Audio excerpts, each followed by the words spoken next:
Today we decided to bring a example of our very interesting cases in the cath lab. So I brought one of the very interesting, actually, in a unique case. It is a jet-related left atrial lesion. This is a 58 years old woman who was transferred for diagnostic transesophageal echo after 3 months of shortness of breath on exertion, intermittent fever, and recent dental work. She had a positive blood culture of Smith's and multi-site septic emboli, include the splenic infarct, the suspected spinal infection, and also the brain infarcts. She's never a smoker and no history of alcohol and drug abuse. This is the first image you will be greeted with when you are doing TE. So, any ideas? Any thoughts? Progress. It stops at Howard. Yeah. Take. It looks like we're on a sleep area. More flex on this in the short well. Very large taking in your mass of one leaflets there, kind of prolapsing it in with systole. Yeah. Left ventricular size overall looks fairly normal. It looks hyperdynamic. So here, when we see this view, we would think of a few things. The top of them is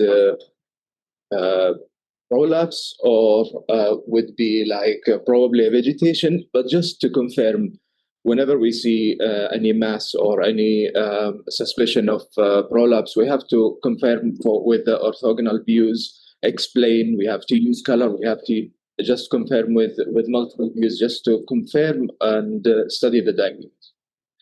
This is the second image when we do the color compare, and you can see also the explain. If you have any comments, any thoughts, no problem. Anyone, so you can give me an idea. Normal. Okay, what's abnormal about this? It's not very unfair. The leaflets are very thick. No. So in the transesophageal echo is the reverse, right? So that will be the anterior mitral leaflets area, and this will be the posterior mitral leaflets closer to the throat. So is that one is abnormal or both of them are abnormal? So in this view, we see a short axis with a color compare and with what looks like a severe mitral regurg. And we can see in the explain abnormal leaflets, which look like prolapsing in the left atrium, but we cannot comment completely yet on this until we complete our views.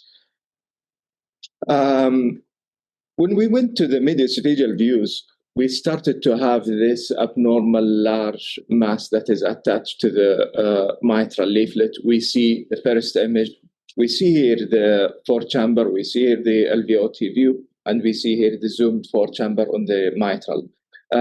We can describe this as moves independently of the leaflet hinge, irregular multilobular surface, left atrial upstream, and of course it's a vegetation taking into consideration the patient history and presentation and the blood culture and the recent dental work, and the multi-site infarcts.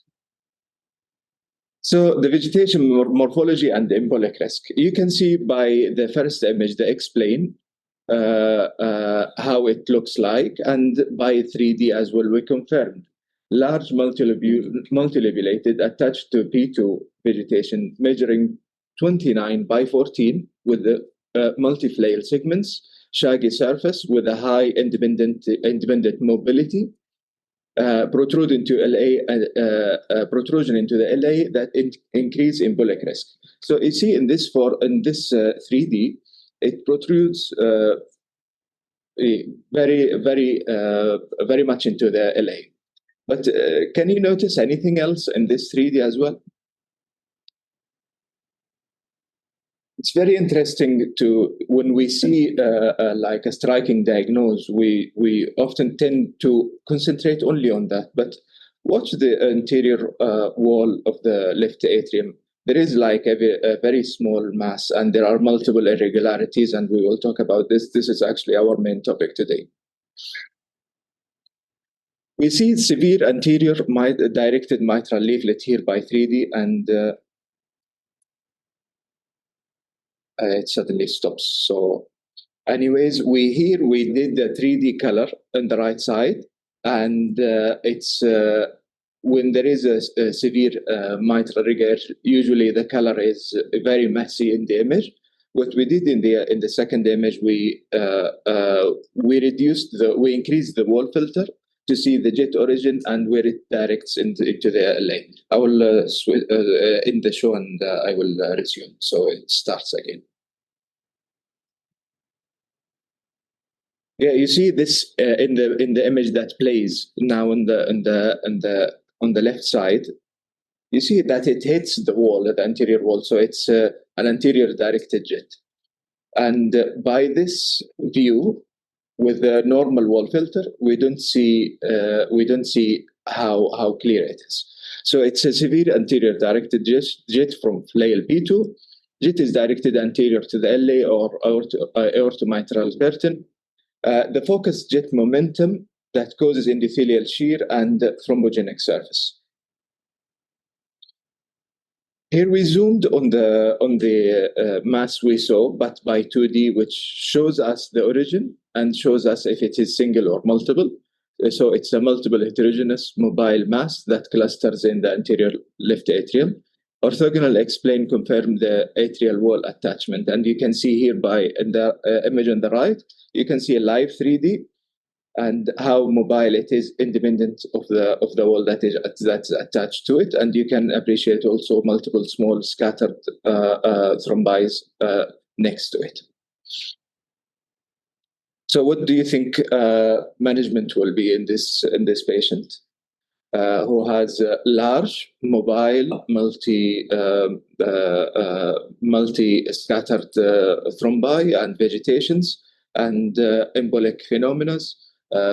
Positive blood culture, of course, it will be surgery, but after multidisciplinary meeting and discussion with the patient about the decision. So the patient went for surgery, and this is the same view that we saw a while ago, and there is no more masses. It's been cleaned out, and the mitral valve has been replaced.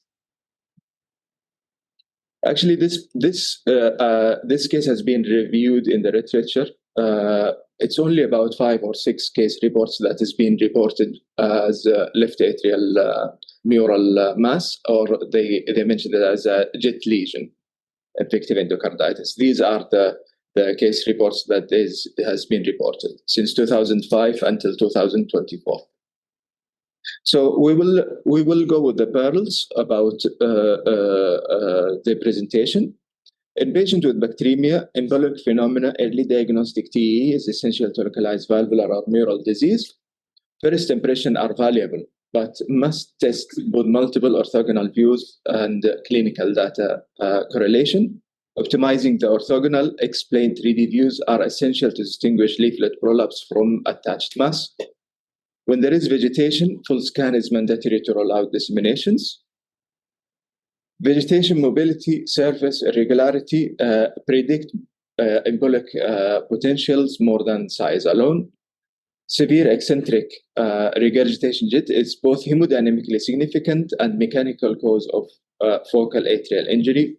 Multi-site embolic disease strengthens the indication for early surgical intervention. Thank you very much. I really appreciate your listening. Any questions? So one of the mechanisms, because the jets keep hitting the endothelium and actually keep eroding it, so you create like a raw sore. So then now becomes a place where the bacteria can actually implant. So we actually, like, first of all, the message is very important to look around, just like rather than just focusing on the what is obvious, to look around and make sure there's other masses in the heart, because like sometimes that could be easily missed. I mean, if you look at it originally. So the fact that you and your staff colleague actually went along and interrogate all of that is actually very important. So kudos. So you don't miss that. And then the second piece is to put everything into context and move from there. Yeah. There was a question about the choice of the prosthesis. Oh, let's go to the chat. So why bio versus?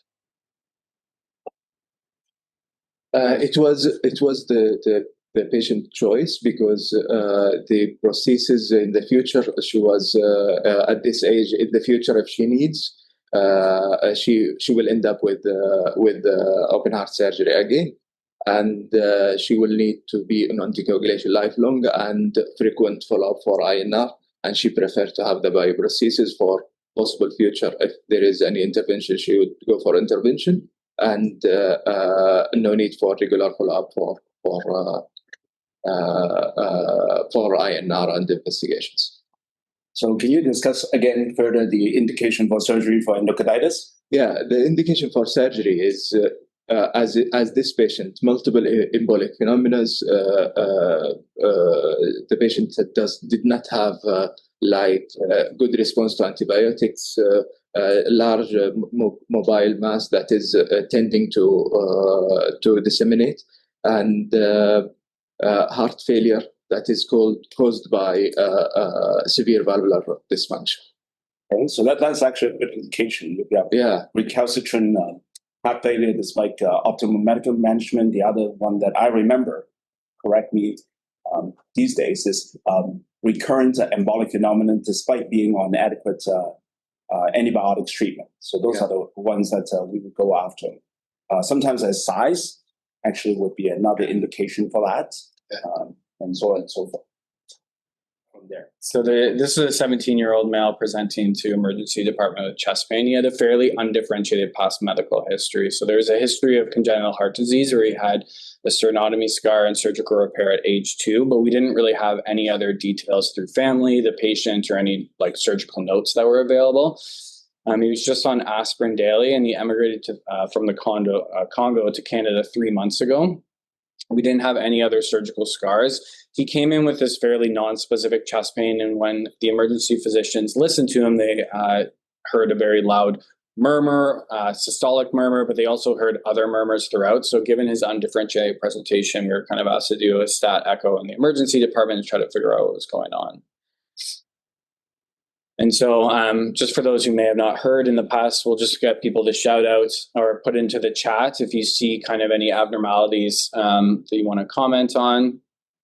Starting with our person along here. Peg has also kind of commented on that echo, exactly right there on the screen.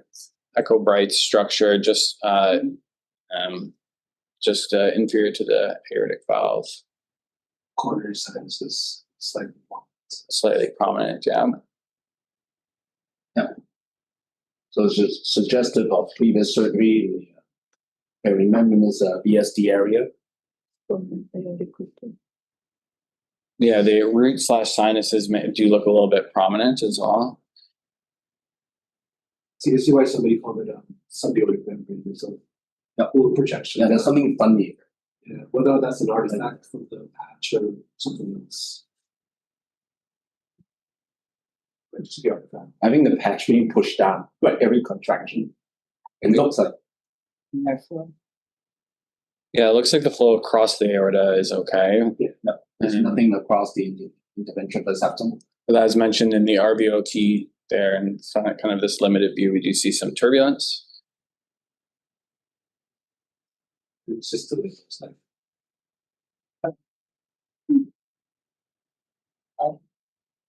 The outflow, yeah.